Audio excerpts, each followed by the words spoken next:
Hi viewers, welcome to our channel. ప్రస్తుతం మనతో పాటు ప్రముఖ political analyst and producer Tripuneni Chittibabu గారు ఉన్నారు. వారితో ఒకసారి మాట్లాడదాం. నమస్కారం సార్. నమస్తే. సార్, అలాగే సంధ్య థియేటర్ ఘటనకు సంబంధించి నిన్న 2 కీలక పరిణామాలు చోటు చేసుకున్నాయి సార్. ఒకటి, హ్యూమన్ రైట్స్ వాళ్ళు పోలీసులకు అంటే లాఠీ చార్జ్ చేశారు మీరు అని చెప్పేసి నోటీసులు ఇచ్చింది. ఎందుకు చేశారు, దీనివల్లే తప్పిస్తాడు జరిగింది అన్నట్టుగా హ్యూమన్ రైట్స్ వాళ్ళు నోటీసులు ఇవ్వడం చూస్తున్నాం సార్. అలాగే కోర్టు ప్రొడ్యూసర్స్ ఇద్దరిని కూడా అరెస్ట్ చేయొద్దు, కాకపోతే మీరు విచారణ మాత్రం చేసుకోవచ్చు అని చెప్పేసి అటువంటి నిర్ణయం తీసేసుకుంది. అలాగే రేపు అల్లు అర్జున్ గారి బెయిల్ పిటిషన్ మీద విచారణ కూడా జరగబోతుంది. మరి ఇటువంటి పరిణామాలు చోటు చేసుకోబోతున్నాయి, మీరేం చెప్తారు సార్? ఏం జరగబోతుంది? ఆల్రెడీ అల్లు అర్జున్ విషయంలో కోర్టు మొన్న చెప్పింది చాలా గట్టిగా స్ట్రాంగ్ గా చెప్పింది. అతనికి ఏమి సంబంధం, ప్రత్యక్ష ఆధారాలు ఏమున్నాయి, అతను ఇన్సిగేట్ చేసినట్టు అతను చేసినట్టు ఏమున్నాయి, ఆధారాలు మీరు లేనప్పుడు ఆయన ఎందుకు అలౌ చేశారు? ఆయన వద్దంటే వెళ్ళిపోతాడు కదా, మీరే కదా పోలీసులే కదా దారి తీసుకుంటూ ఆయన తీసుకొచ్చారు. మళ్ళీ బౌన్సర్స్ అడ్డుకోలేకపోతే మీరేం పోలీసులు?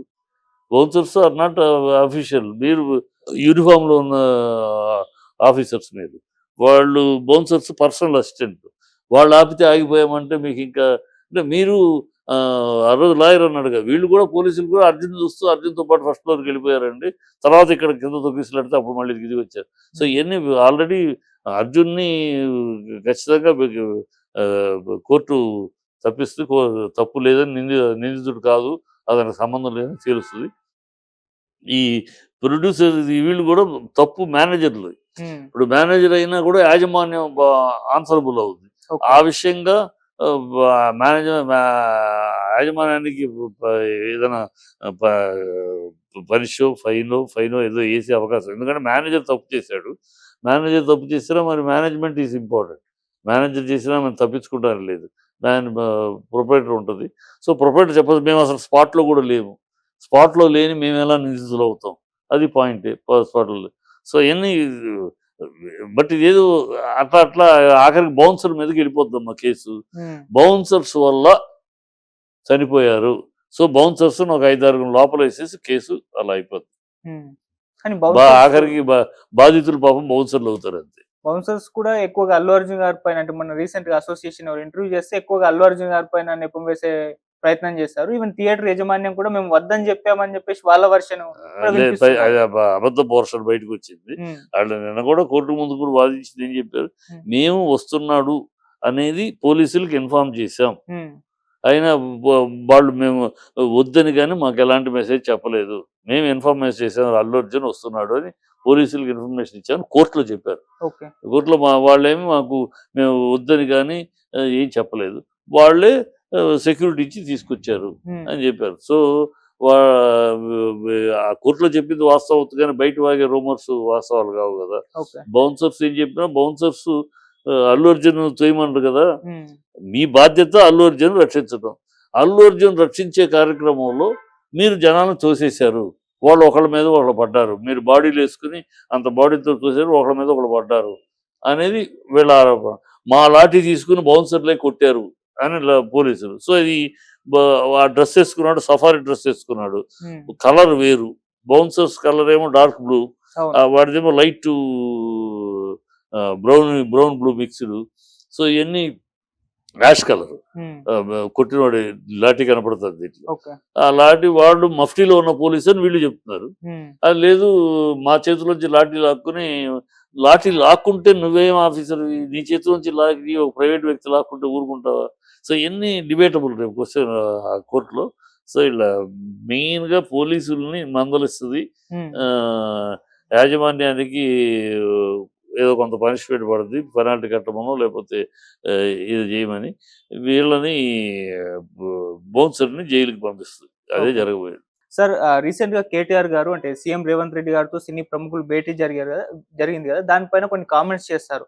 సెటిల్మెంట్ అయిపోయింది, అందుకే రేవంత్ గారు సైలెంట్ గా ఉన్నారని చెప్పేసి కామెంట్స్ చేశారు. దీనిపైన ఇప్పుడు దిల్ రాజు గారు కాస్త అసంతృప్తి ఫైర్ అయినట్టుగా కనిపించింది. అంటే ఎందుకు వివాదాల్లోకి సినిమా ఇండస్ట్రీని లాగుతున్నారు, కేటీఆర్ గారు వ్యాఖ్యలు నిజంగా బాధాకరం, ఇటువంటి రాజకీయాల్లోకి సినిమా ఇండస్ట్రీని లాగద్దు అని చెప్పేసి ఆయన కేటీఆర్ గారికి అయితే కౌంటర్ ఇచ్చారు. మరి ఆయన మాటల్ని, ఆయన వ్యాఖ్యల్ని మీరు ఏ విధంగా చూస్తారు సార్? చాలా తప్పు దిల్ రాజు గారు. ఎందుకంటే ఆయన రాజకీయాలు మాట్లాడుతుంటూనే ఈయన రాజకీయాలు మాట్లాడినట్టే. ఇప్పుడు రేవంత్ రెడ్డి కోసం మాట్లాడేవా, రేవంత్ రెడ్డి కోసం మాట్లాడేవా? నిజంగా నువ్వు సినిమాలకు రాజకీయాలు సంబంధం ఆనాడే సమంతని అసహ్యంగా మాట్లాడినప్పుడు మా హీరోయిన్ గురించి మీరు ఎందుకు ఇలా మాట్లాడతారు, రాజకీయాల కోసం మీరు మా హీరోయిన్ని తప్పుడు మాట మాట్లాడారు, ఆ రోజు ఖండించి ఉండాలి.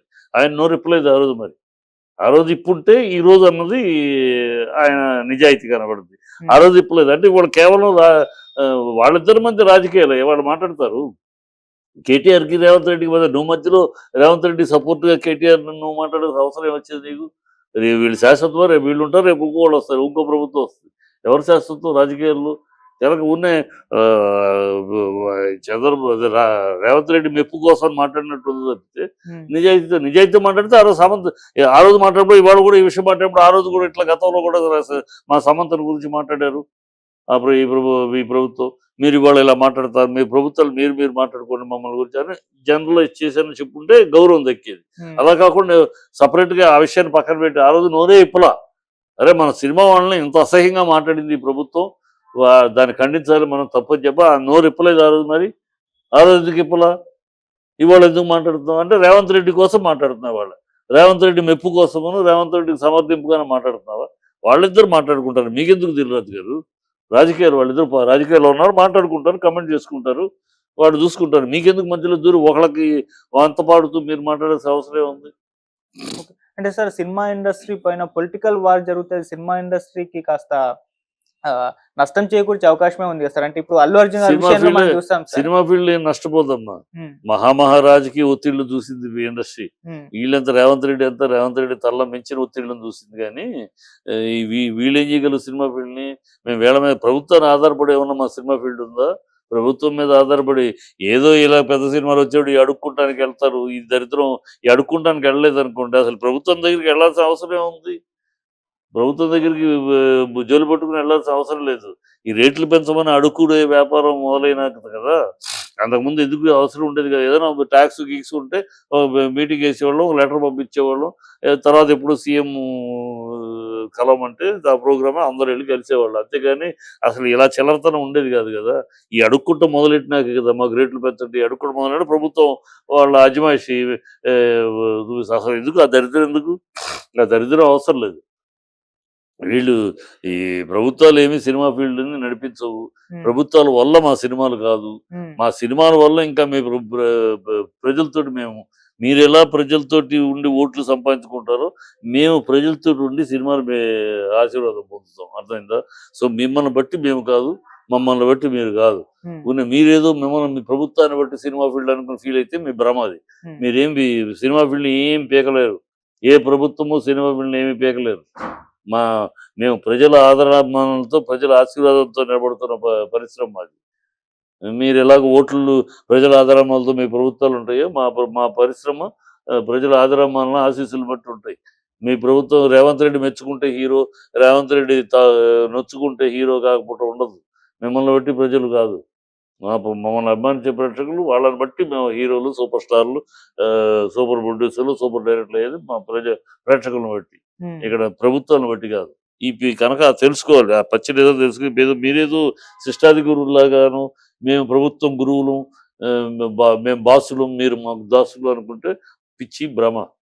అంటే సార్ కేటీఆర్ గారు ఒక ఆరోపణ చేస్తాడు, అక్కడ సెటిల్మెంట్ అయిపోయింది అందుకే రేవంత్ గారు సైలెంట్ గా ఉన్నారని చెప్పేసి. అంటే దీనికి సమాధానమే కదా దిల్రాజు గారు చెప్పారు. అంటే సినిమా ఇండస్ట్రీ పర్సన్ గా మీరు దిల్రాజు గారికి సెటిల్మెంట్ అనేది ఎందుకు చెప్పాలి? ఈయనేమో కేటీఆర్ ఏమన్నా దిల్రాజు గురించి అన్నాడా? కాదు కదా, రేవంత్ రెడ్డి గురించి అన్నాడు. రేవంత్ రెడ్డి సమాధానం చెప్తాడు, సెటిల్మెంట్ అయిందో లేదో ఆయన చెప్తాడు. ఈయనకి సంబంధం? గుమ్మడికాయ దొంగని అంటే బుధాలు తడుకున్నట్టు ఆయన సెటిల్మెంట్ అయిందంటే సెటిల్మెంట్ చేశానన్న ఈయన అనుకుంటారు అనే అనుమానం, ఈయనకే అనుమానం. బుధాలు తడుకున్నట్టు దొంగలతో గుమ్మడికాయ దొంగ అంటే బుధాలు తడుకున్నట్టు ఈయనకే సంబంధం. ఆయన కేటీఆర్ రేవంత్ రెడ్డి గురించి చెప్పాడు, రేవంత్ రెడ్డి సమాధానం చెప్పుకుంటాడు రాజకీయంగా. అంటే ఇప్పుడు సినిమా ఇండస్ట్రీకి ప్రభుత్వానికి వారధిగానే దిల్రాజు గారు ఉన్నారు. వారధి ఏంటి కాదు గుడ్డు. ఇవాళ కొత్తగా ఈ పోస్ట్ ఏమన్నా, ఇది ఇంతకుముందు రామ్మోహన్ రావు ఉన్నారు, చాలా మంది చేశారు ఈ పోస్టు, ఈయన ఇవాళ ఈ పోస్ట్ లో ఉన్నాడు. ఇప్పుడు వారధి ఉన్న పేరుకు వారధి లేదు, గడిది గుడ్డు లేదు. ఆ పోస్ట్ వల్ల జరిగేది ఎన్ని సంవత్సరాలు ఏం జరిగింది, ఏం ఉరిగింది ఇండస్ట్రీకి, ఇవాళ ఏం ఉరుగుద్ది? ఇప్పుడు అడిగారు, పంపించారు, చేయమనండి ఒకటైనా. ఈయనకే పంపించారు, దిల్రాజుకే పంపించారు, ఫిల్మ్ ఛాంబర్కి 2000 ఎకరాలు కావాలి ఫిలిం సిటీ కట్టడానికి. ఇవ్వమానండి. 15 ఏళ్ళుగా పెండింగ్లో ఉన్న రాయితీలు క్లియర్ చేయమనండి, పెట్టారు, ఇవ్వమనండి. చిన్న సినిమాల విషయాలు గురించి పెట్టారు, అవన్నీ చేయమనండి. అవి ఏమి చేయరు. ఏదో ప్రభుత్వం వీళ్ళు వీళ్ళు వీళ్ళు వీళ్ళు చేయాల్సింది ఏమి చేయరు. ఆయన సినిమా ఫీల్డ్ నుంచి ఏం పొందుదామని తప్పితే వీళ్ళతోటి పబ్లిసిటీ చేయించుకోవాలి, వీళ్ళని ఎలక్షన్స్ అప్పుడు వాడుకోవాలి, ఈ వీళ్ళ గ్లామర్ని వాడుకోవాలి. ఈ తప్పితే ఇండస్ట్రీకి వీళ్ళు చేసింది లేదు, చించింది లేదు, ఎవడే చేయలే. ఊరినే పిచ్చి కవర్లు, పిచ్చి మాటలు. ఇదేదో పోస్ట్ కొత్తగా పుట్టినట్టు, ఈ రేవంత్ రెడ్డి పుట్టించినట్టు ఈ పోస్ట్. ఇది ఎప్పటి నుంచో ఉన్న పోస్ట్ ఇది. ఇదే పెద్ద స్పెషల్గా ఈ రేవంత్ రెడ్డి పుట్టించింది కాదు, కొత్తగా పుట్టింది కాదు. ఆల్రెడీ ఉంది. ఇంతకుముందు రామ్మోహన్ రావు ఇంకోళ్ళు చేశారు ఆ పోస్టులు. అప్పుడేం ఒరిగిందో ఇప్పుడు అదే ఒరుగుద్ది. దిల్ రాజు ఏమి ఇండస్ట్రీ కోసం త్యాగాలు చేసే మనిషి కాదు. ఆయన పర్సనల్గా ప్రొడ్యూసర్గా ఆయన పని ఆయన చూసుకుంటాడు. కనుక ఇదేదో పెద్ద దాన్ని బిల్డప్ ఇచ్చి అది మధ్య వారధి ఏంటి, వారధి అవసరంలా. అది వేరు, ఇది వేరు. సినిమా వీళ్ళు వేరు, ప్రభుత్వం వేరు. దానికి ఆయన వాళ్ళ దగ్గరికి వెళ్ళి దేహి నుంచోవలసి వస్తే మీ కర్మ అది. ప్రభుత్వం దగ్గరికి దేహి అని నుంచుంటే ఎప్పుడు మొదలెట్టామో అప్పుడే ఈ దరిద్రం మొదలైంది. లేకపోతే అసలు ప్రభుత్వం కొంతమంది ముందు మహామహులు సీఎంలుగా ఉన్నారు. ఏమొచ్చింది, శుభ్రంగా పిలిచేవాళ్ళం, అభినందన సభ చేసేవాళ్ళం, మాట్లాడేవాళ్ళం. తర్వాత వాళ్ళు మాకు కావాల్సి పంపించేవాళ్ళం, ఆన్సర్ వచ్చేది. రెస్పాన్స్ బట్టి సీఎం మీటింగ్ కాల్ఫర్ చేసేవాడు, దాన్ని క్లియర్గా లెటర్స్ డిస్కస్ అని. లేకపోతే మనం పంపించేదానికి రిప్లై ఇచ్చేవారు, నోటిఫికేషన్ పంపిస్తున్నామని. అంత సింపుల్గా జరిగిపోయేది. ఈ అడుక్కుంటాం మొదలెట్టినాకే వెళ్ళటం అడుక్కుంటాం, మాకు రేట్లు పెంచండి, బెనిఫిషియల్ ఇవ్వండి, ఈ దౌర్భాగ్యం మొదలైనాకే ఈ సన్నివేశాలు. ఈ అడుక్కుంటాం లేకపోతే అసలు ఏమి లేదు. వాళ్ళ పని వాళ్ళది, మా పని మాది. ఓకే.